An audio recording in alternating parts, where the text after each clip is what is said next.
Hey, what's going on? Ryan here with Intersection Records, and today's another Monday with Miles Davis, and we're going to be discussing the classic 1972 release, really what would be kind of his final studio release of the 70s in a traditional way.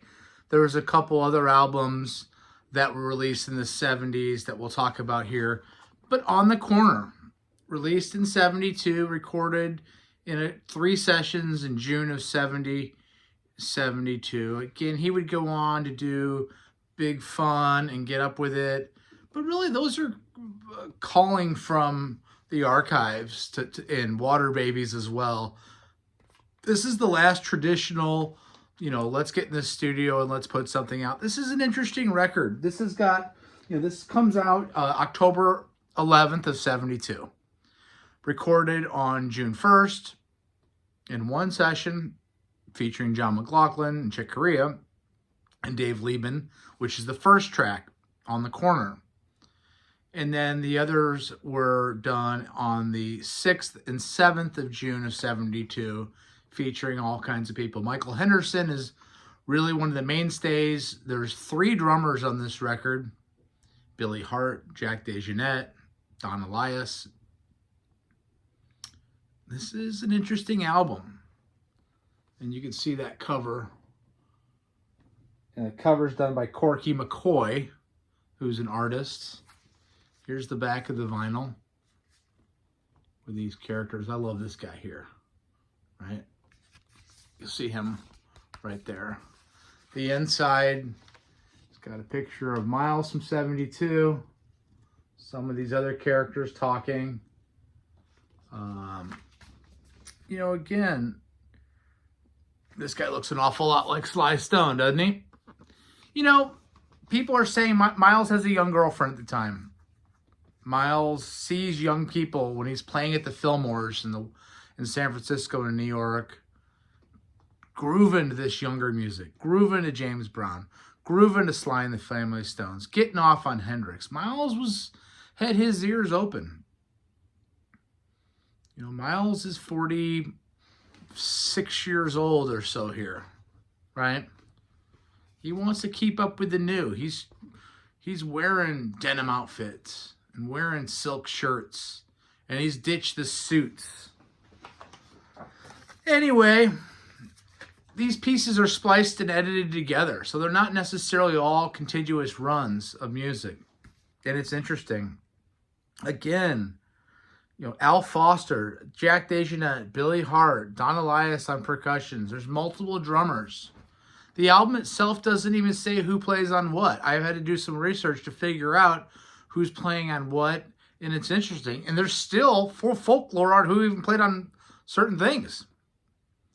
The big myth is that John McLaughlin plays on this whole thing, and he doesn't. He only plays on the opening 20-minute piece, which, let's start there.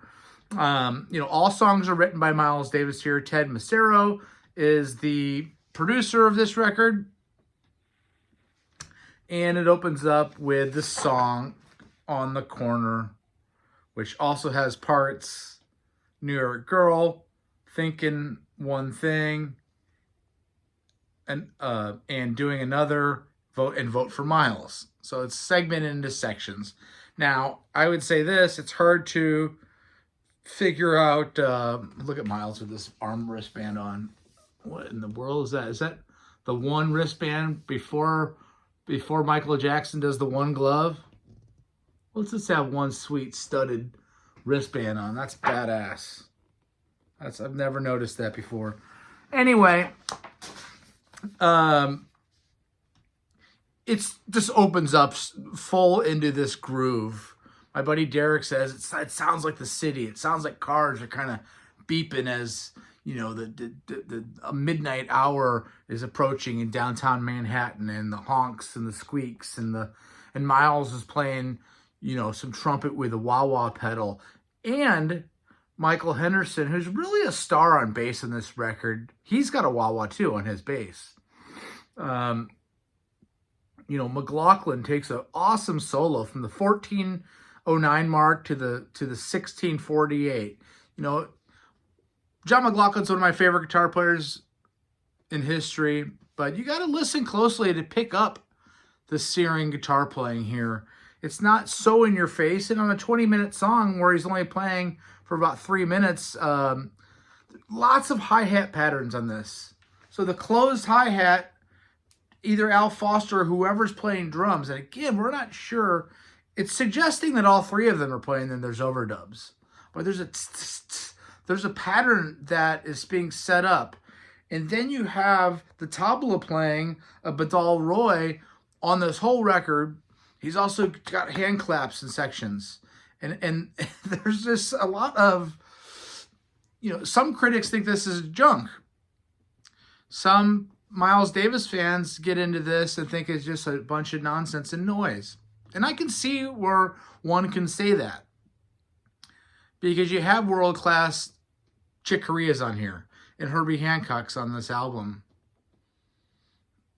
And they could play beautifully in a classical and jazz application, and they're not having to do that here because that's not what Miles wants. Dave Liebman plays some really nice saxophone on this song, this opening track, On the Corner.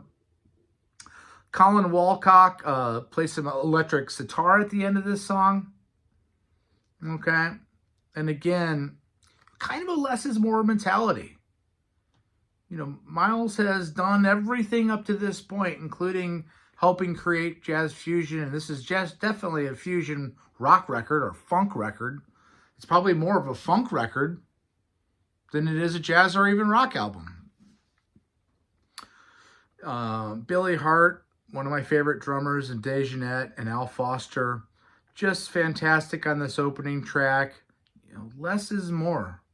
We don't need to show you everything. You can listen for it. That's why this is iconic, and then you can listen to this the rest of your life.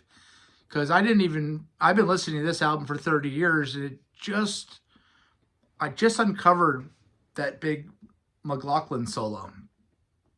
I mean, I've always heard it, but sometimes you can't tell with all the different wahs on the bass and keyboards. And by the way, Miles is playing keyboards just as much as he's playing. He's playing his Yamaha keyboard synthesizer just as much as he's playing trumpet on this record, which is interesting. The second song, Black Satin, Herbie Hancock's playing on this. Carlos Garrett's playing soprano saxophone. He kind of stars on this. The sleigh bells come in, okay? The hand clapping by Badal Roy. So you got, and I'm calling it sleigh bells. It sounds like actual Christmas sleigh bells. So ching, ching, ching, ching. And you got the claps by it. It's almost a little bit of Indian trance or Indian, religious meditation type of music. Miles has the wah-wah out on the trumpet again here. The tabla closes out this song. It's really a percussive masterpiece. I was saying the other day, there's so much percussion on here between Foster, Hart, and DeJohnette and Elias. And Roy. And Badal Roy doing his, percussion little pieces. And there's other people on this record that, there's almost so many people. David Creamer plays on tracks 2, 3, and 4. David Creamer is an electric guitar player. So where you think maybe McLaughlin's playing, it's this David Creamer, who I'm not familiar with, to be really honest. It's really interesting. I kind of wrote in my notes, there should be a documentary just on the drums. Get Billy Hart, who I think is still alive. I know I've seen him live before. He's got to be older. DeJohnette's still alive. Al Foster, I'm not sure. Get those guys together to talk about what happened here. Are they all overdubbing each other? Are they trying to sync up in different takes? Are they playing in the studio together? It doesn't feel like 3 kits. Or is somebody laying down the basic track and then they're kind of miming it? I don't know. It's interesting. The next song, and as you flip the album over, there's only 4 songs in this album. 1 and 1 is the next song. This is a 6-minute track. Incidentally, the opening track On the Corner is 20 minutes long. It's actually 19:59. Black Satin, the second song, is 5:20. And that was recorded in 2 different sessions, the 6th and the 7th of 72. So one song is done in 2 days. It just shows you that they're splicing and creating takes and putting them together. One-on-One was done on the 6th of June, 72. It's 6 minutes and 9 seconds. Again, those unique hi-hat patterns with a closed hi-hat, creating a rhythm just on that. Henderson rumbles, the sleigh bells come again, the tabla, the sleigh bells come in at the 133 mark, which is a theme in this record, is those sleigh bells. I know it's not pronounced as a sleigh bell, or that's probably not what it is, but maybe it is. It sounds like that to me. Funk, super funky here. Bernie Maupin stars here as well. Also, he's on like a clarinet, bass clarinet, and Carlos Garnett's also playing. Again, the wah-wah of Michael Henderson on bass really makes this for me. And then the last song, and probably for me the highlight of the record, is the 23-minute and 18-second Helen Boot / Mr. Freedom X. More expressive hi-hat patterns. Miles is active in the beginning, but then he switches to keyboards. Is it chaos? Is it constructive chaos? I don't know. Again, music critics blew this thing up. But over time, it's certainly taken on a life of its own, and even some of those critics have gone back and revised their reviews. Really straightforward sax solo by Carlos Garrett at the 6-minute mark. Lonnie Liston Smith joins the keyboard foray at the 7:25 mark. More sleigh bells are pronounced at the 10-minute mark. Michael Henderson's all over this whole album. Does the Mr. Freedom X part start at the 16-minute mark? There's no clear beginning to the endings of some of these sections. And again, Miles splashing in his Yamaha keys. You know, this is a cool record. It's definitely something that you can pick up things over time. And that's what great records do. You know, they don't just show you everything. It takes a while to unpeel the onion and find little gems in here. And again, we're talking the greatest jazz musicians at the same time, being avant-garde, being funky, going out of their way to be different. You know, I can see at the same time where people won't like this, but I think it's great. And we are going to pick next week's record and see what we got going on in our bucket here. Let's get deep in here and grab something. We are going to review next week on Monday with Miles, ESP. Ooh, released in 1965, recorded in a couple of days in January, the 20th, 21st, and 22nd of January, 1965. The first proper album of the second great Miles Davis Quintet with Shorter, Hancock, Carter, Williams. Yeah, and Miles Davis. So this is going to be great. ESP next week. Check out my channel. We do shows every day. Subscribe if you like this content. Peace out. See ya.